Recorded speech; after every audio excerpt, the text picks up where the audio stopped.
जय श्री बालाजी महाराज। श्री शिवाय नमस्तुभ्यम। ईश्वर की कृपा आप सब पर बनी रहे। सिंह राशि यानी लियो, बात करते हैं मई 2024।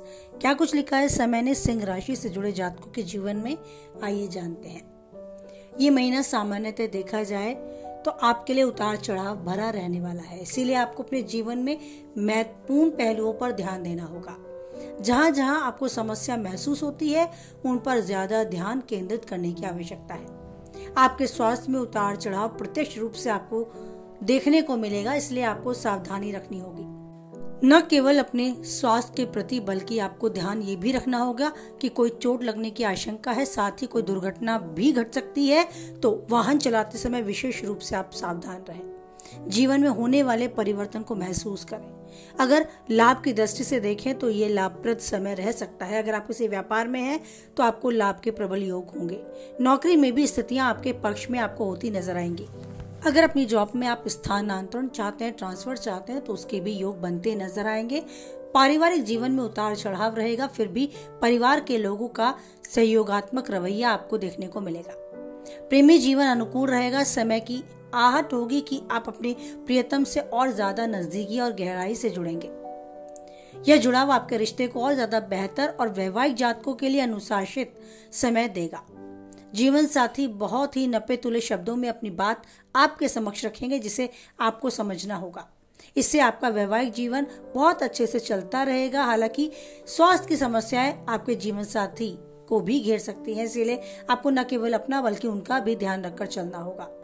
अगर विदेश से कोई कारोबार जुड़ा है तो उसमें भी अनुकूल समय आपको उन्नति की ओर होता नजर आएगा। एक लंबी यात्रा की दूरी भी आपकी हो सकती है, स्पेशली अगर विदेश से जुड़े हैं तो विदेश जाने के योग भी है, लेकिन अच्छा ये रहेगा कि आप इसे कुछ समय के लिए टाल दें। और निवेश करने का भी अगर मन है तो विदेश से जुड़े किसी कारोबार में निवेश करने से पहले काफी सोच विचार करें। थोड़ा हो सकता है जोखिम भरा ये निवेश हो और आपको लाभ की जगह कुछ हद तक हानि का सामना भविष्य में करना पड़े, तो अभी निवेश करने से पहले भी थोड़ा सा बुद्धि विवेक और धैर्य के साथ कदम बढ़ाएं। अगर विस्तृत रूप से बात करें आपके कार्य क्षेत्र की, तो करियर की दृष्टि से यह महीना यानी मई 2024 अनुकूल रहने की संभावनाएं देता है। महीने की शुरुआत में दशम भाव के स्वामी शुक्र महाराज नवम भाव के उच्च राशि का सूर्य तथा बृहस्पति के साथ विराजमान रहेंगे। इसका फायदा आपको यह होगा कि आपका मनचाहा ट्रांसफर, स्थानांतरण अगर आप चाहते थे तो संभव है। यदि आप नौकरी बदलना चाहते हैं तो इस दौरान किए गए प्रयासों में आपके एक नई और अच्छी नौकरी प्राप्त भी हो सकती है, बस आपको प्रयासरत रहना होगा। स्थानांतरण के भी योग है। आपकी जॉब में आपका स्थानांतरण भी समय के दौरान होने की प्रबल संभावनाएं बनती नजर आएंगी। इसके बाद महीने के उत्तरार्ध में जब सूर्यदेव 14 मई को नवम भाग से निकलकर आपके दशम भाग में प्रवेश करेंगे, तब समय आपके और थोड़ा अधिक लाभ प्रदान करने वाला बनता नजर आएगा। इस दौरान सरकारी नौकरी करने वाले जातकों को विशेष लाभ की प्राप्ति के योग बनेंगे। किसी सरकारी घोषणा के कारण भी कार्य क्षेत्र में संबंधित धन की प्राप्ति हो सकती है। दशम भाव में स्वामी शुक्र महाराज 19 मई को दशम भाव में प्रवेश करेंगे। इस दौरान ऑफिस में फालतू की गपशप लगाने से बेहतर होगा कि अपने काम पर आप गंभीरता से ध्यान दें। तभी आप अपनी नौकरी को और बेहतर तरीके से अपने अनुकूल बना पाएंगे और कार्य क्षेत्र में अपनी जगह बनाने में कामयाबी हासिल कर पाएंगे। छठे भाव के स्वामी शनि महाराज का पूरा महीना सप्तम भाव में बना रहेगा। आपको नौकरी की अच्छी पदोन्नति प्रदान होगी और व्यापार करने वाले जातकों के लिए भी काफी उत्तम समय रहेगा। सप्तम भाव के स्वामी शनि महाराज सप्तम भाव में ही विराजमान रहकर आपके व्यापार को मजबूती देंगे। विदेशी संपर्कों में आपका व्यापार बढ़ेगा और आपके व्यापार में स्थायित्व आपको बनता नजर आएगा, स्टेबिलिटी बनती नजर आएगी। आप अपनी प्रगति से प्रसन्न रहेंगे और धीरे धीरे सही उन्नति की ओर आप आगे बढ़ेंगे और शिखर तक पहुंचने में काफी हद तक अपने प्रयासों में सफलता पाएंगे। तो कुल मिलाकर करियर की दृष्टि से आपके लिए मई 2024 काफी उत्तम है, आपके अनुकूल है, आपके पक्ष में है और आपको उन्नति के मार्ग पर अग्रसर करने योग्य है। बात करें आपके स्वास्थ्य की, तो मई 2024 आपकी सेहत की दृष्टि से उतार चढ़ाव भरा आपको इस समय देखने को मिलेगा। आपकी राशि स्वामी तो मजबूत स्थिति में रहेंगे, जिससे आपके स्वास्थ्य को अनुकूल बनाने का पूरा प्रयास उनकी ओर से रहेगा। लेकिन अष्टम भाव में राहु और मंगल का अंगारक दोष बुध के साथ होने के कारण आपको पाचन संबंधी समस्याएं, पेट से जुड़ी कोई रोग या किसी भी प्रकार की शारीरिक चोट या हानि अथवा शल्य चिकित्सा की संभावनाएं बन सकती हैं। आपको वाहन सावधानी पूर्वक चलाना होगा क्योंकि दुर्घटना की स्थिति भी बन सकती है। किसी से उधार मांगकर वाहन तो बिल्कुल भी ना चलाएं, नहीं तो दुर्घटना की योग प्रबल होते आपको नजर आएंगे। कभी भी किसी और का वाहन नहीं चलाना। अपनी ओर से किए गए प्रयास में अपने खान पान पर आपको विशेष रूप से ध्यान देना है। बाहर का भोजन खाने से बचना है और घर का बना भोजन ही खाना आपके लिए उचित रहेगा। एक अनुशासित दिनचर्या जीनी होगी। योग व्यायाम को भी अपनी दिनचर्या में शामिल करें। अच्छा रहेगा कि तरल पदार्थों का सेवन अधिक से अधिक करें जिससे आपका स्वास्थ्य उत्तम बना रहे। बात करते हैं आपके प्रेमी और वैवाहिक जीवन की। यदि प्रेमी जीवन की बात की जाए तो पंचम भाव के स्वामी बृहस्पति महाराज नवम भाव में बैठकर पंचम भाव को देखेंगे, जिससे आप और आपके प्रियतम के बीच में आपसी सामंजस्य बेहतर होगा। आप एक दूसरे की भावनाओं का सम्मान करेंगे, एक दूसरे को समय देंगे और ज्यादा अच्छा रहेगा कि एक दूसरे के साथ धार्मिक रूप से जुड़ाव महसूस करते हुए किसी मंदिर या धार्मिक स्थल पर जाने का प्रोग्राम भी बनाएंगे। आपके रिश्तों को आगे बढ़ाने के लिए आप खुद से पहल करेंगे। आप कोशिश कर सकते हैं कि आपका प्रेमी जीवन बहुत बेहतरीन बना रहे, तो आपको उनके मानसिक और शारीरिक दोनों रूप से उनकी भावनाओं को समझना होगा। उनको शारीरिक कष्ट इन दौरान हो सकता है, कुछ समस्याएं उनकी सेहत को लेकर बन सकती हैं, जिसके निवारण के लिए आपको स्वयं जिम्मेदारी लेनी होगी। बात करें आपकी वैवाहिक जीवन की, तो वैवाहिक जीवन में भी सप्तम भाव में स्वामी शनि महाराज सप्तम भाव में बैठकर विराजमान रहेंगे और आपके जीवन साथी के बीच में एक अच्छा सामंजस्य बढ़ेगा। 90 तुल्य शब्दों में आपका जीवन साथी आपके साथ आचरण करेगा, जिसे आपको समझना होगा। लेकिन अष्टम भाव में राहु और मंगल का आंगरक दोष, उनके साथ बुध की उपस्थिति होने के कारण जीवन साथी की वाणी में आपको थोड़ा सा कड़वाहट और या गुस्सा महसूस हो सकता है। आप दोनों के बीच छोटा झगड़ा भी बन सकता है और वो झगड़ा बढ़ने के भी चांस है।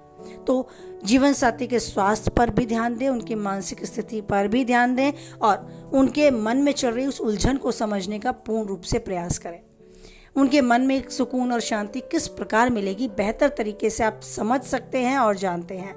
तो उस बात को ध्यान में रखते हुए समझदारी का साथ अपने जीवन साथी के साथ ये पल बिताने के लिए जितना संभव हो अच्छा प्रयास करें और इस समय को यादगार पल बनाने के लिए अग्रसर रहें। आपके पारिवारिक जीवन की बात की जाए तो पारिवारिक जीवन में भी आपको उथल पुथल देखने को मिल सकती है, क्योंकि दूसरे भाग में स्वामी बुध महाराज महीने की शुरुआत से ही राहु और मंगल के मध्य पीड़ित अवस्था में आपके अष्टम भाव में विराजमान रहेंगे, जिससे पारिवारिक सदस्यों और विशेषकर कुटुंब के सदस्यों के बीच में आपसी झगड़े के योग बन सकते हैं। आपको दूसरे भाव के केतु की उपस्थिति के कारण कोई ऐसे भी शब्द सुनने को मिल सकते हैं जिनके दो अर्थ निकलते हो, या हो सकता है कि आप भी कुछ ऐसे वचन बोल जाएं जिसका सामने वाला कुछ अलग मतलब निकाल ले, उसका अर्थ निकाल ले। तो आपको न केवल सामने वाले के बातों में घुसने से बचना होगा, बल्कि अपनी भी वाणी पर धैर्य बनाकर रखना होगा। आपको ध्यान रखना होगा कि ये समय आपके परिवार में शांति बनाए रखने के लिए खुद की जिम्मेदारी भी आपको अनुभव कराता है। तो आपको घर के माहौल को शांतिपूर्वक और अच्छा बनाए रखने के लिए कुछ बातों पर अपने आप से भी ध्यान देना होगा। बात करें आपके भाई बहन की, तो उनके साथ संबंध हितकारी रहेंगे। किसी तीर्थ स्थान पर या लंबी यात्रा पर जाने के भी योग बन सकते हैं।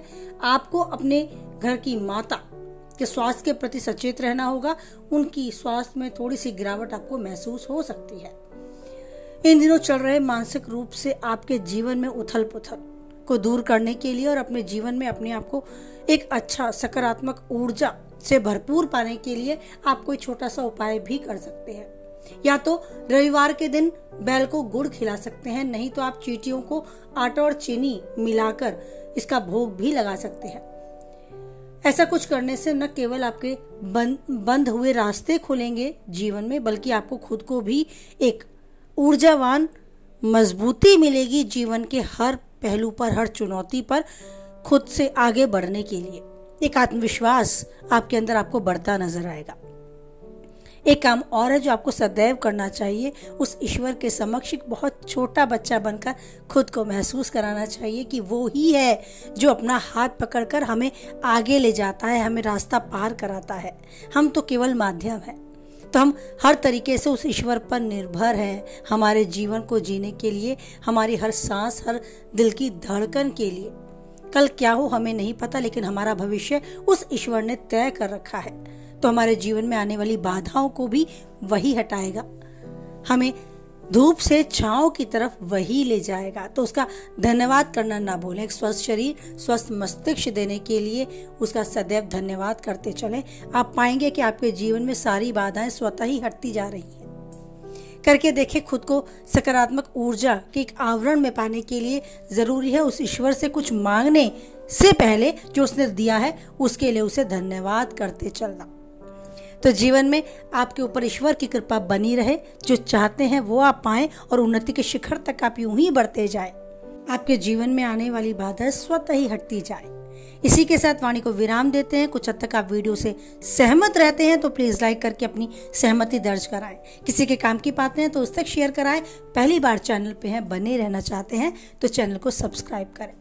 साथ ही नोटिफिकेशन बेल को भी ऑन करें जिससे आने वाली वीडियो की सूचना आप तक पहुंच जाए। और आप उस ईश्वर पर बनाए रखें एक अटूट विश्वास, क्योंकि परिस्थितियां कैसी भी हों वो नहीं छोड़ेगा हमारा साथ। इसी उम्मीद के साथ बोलें जय बालाजी महाराज, जय माता दी।